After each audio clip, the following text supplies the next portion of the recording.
what could you do to improve yourself? Well, let's step one step backwards. The first question might be, why should you even bother improving yourself? And I think the answer to that is something like, so you don't suffer any more stupidly than you have to. And maybe so others don't have to either. It's something like that. You know, like there's a real injunction at the bottom of it. It's not some casual self-help doctrine. It's that if you don't organize yourself properly, you'll pay for it, and in a big way, and so will the people around you. Now, and you could say, well, I don't care about that, but that's actually not true. You actually do care about that, because if you're in pain, you will care about it. And so you do care about it, even if it's just that negative way, you know.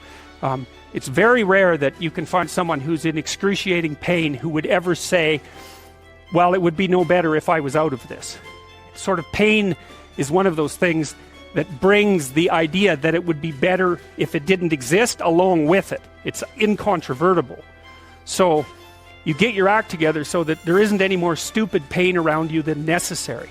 Well, so then the question might be, well, how would you go about getting your act together? And the answer to that, and this is a phenomenological idea too, it's something like, look around for something that bothers you and see if you can fix it.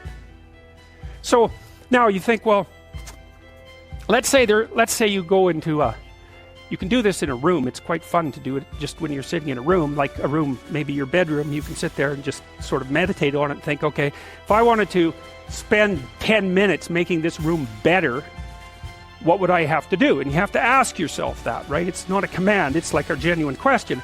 And things will pop out in the room that you know, like there's a stack of papers over there that's kind of bugging you, and you know that maybe a little order there would be a good thing, and you know there's some rubbish behind your computer monitor that you haven't attended to for like 6 months, and the room would be slightly better if it was a little less dusty and the cables weren't all tangled up the same way. And like if you allow yourself just to consider the expanse in which you exist at that moment, there'll be all sorts of things that'll pop out in it that you could just fix.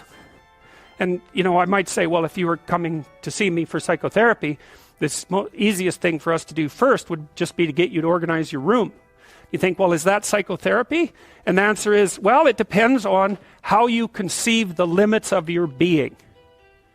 And I would say, start where you can start. You know, if something announces itself to you, which is a strange way of thinking about it, as in need of repair, that you could repair, then, hey, fix it. You fix 100 things like that, your life will be a lot different. Now, I often tell people too, fix the things you repeat every day, because people tend to think of those as trivial, right? You get up, you brush your teeth, you have your breakfast, you know, you have your routines that you go through every day. Well, those probably constitute 50% of your life. And people think, well, they're mundane, I don't need to pay attention to them. It's like, no, that's exactly wrong. The things you do every day, those are the most important things you do. Hands down. All you have to do is do the arithmetic. You figure it out right away. So 100 adjustments to your broader domain of being, and there's a lot less rubbish around, and a lot fewer traps for you to step into.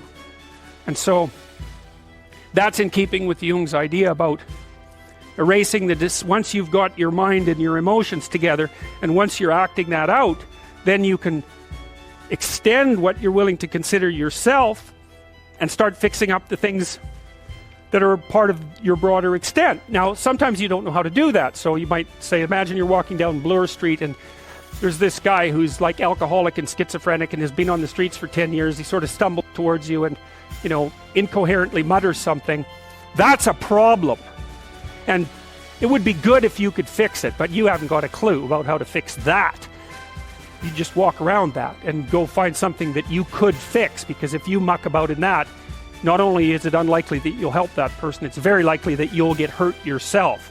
So, you know, just because while you're experiencing things announce themselves as in need of repair, doesn't mean that it's you right then and there that should repair them. You have to have some humility. You know, you don't walk up to a helicopter that isn't working and just start tinkering away with it. You have to stay within your domain of competence. But most of the time, if people look at their lives, you know, it's a very interesting thing to do. I like the idea of the room, because you can do that at the drop of a hat. You know, you go back to where you live and sit down and think, okay, I'm going to make this place better for half an hour. What should I do? You have to ask. And things will just pop up like mad. And it's partly because your mind is a very strange thing. As soon as you give it a name, a genuine aim, it'll reconfigure the world in keeping with that aim. That's actually how you see to begin with. And so if you set it a task, especially, you have to be genuine about it, which is why you have to bring your thoughts and emotions together, and then you have to get them in your body so you're acting consistently. You have to be genuine about the aim, but once you aim, the world will reconfigure itself around that aim, which is very strange. And it's technically true. You know, the best example of that, you have all seen this video where you watch the basketballs being tossed back and forth between members of the white team versus the black team, and while you're doing that, a gorilla walks up into the middle of the video and you don't see it. It's like, you know, if you thought about that experiment for about 5 years, that would be about the right amount of time to spend thinking about it. Because what it shows you is that you see what you aim at.